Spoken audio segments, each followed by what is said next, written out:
80-ci testin izahına baxaq. Cədvəldəki mütləq uyğunluqları müəyyənləşdirin. Sual işarəsi, piruzlar, lər şəkilçisi və lar şəkilçisinin hərf və səs tərkibi eyni olmalıdır.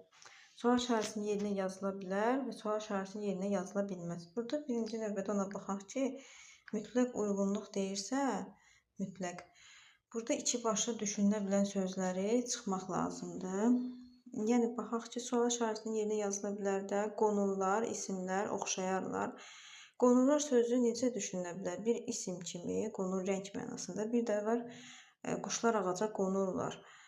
Burada onu yadımızda saxlayaq ki, isim olanda qonurlar şəklində 2 dənə r kimi tələffüz olunacaq. Lar şəkilçisi burada, yəni l, r ilə əvəz olunacaq. Amma feil kimi olanda isə 2 dənə l, qonurlar. Yəni, lar şəkilçisi olduğu kimi qalır. Bunu ona görə çıxırıq. İsimlər. İsimlərdə lar dəyişmir. Yəni, hərf və səs tərkibi eynidir. Bunu götürmək olar. Oxşayarlar. Burada çaşdırıcı məqam oldu ki, oxşayarlarda dəyişiklik var. Ancaq bu dəyişiklik buradakı r-nın dəyişikliyidir. Yəni, bu r, l olacaq. Amma lar şəkilçisi olduğu kimi qalacaq. Ona görə 2 və 3 götürə bilərik. Sual işarəsinin yerinə yazıla bilər.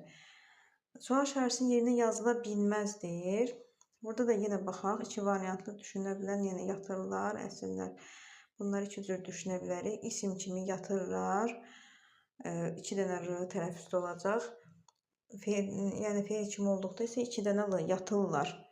Burada da lar olduğu kimi qalır. Əsirlər sözündə həmçinin əsirlər l, r ilə əvəz olunur.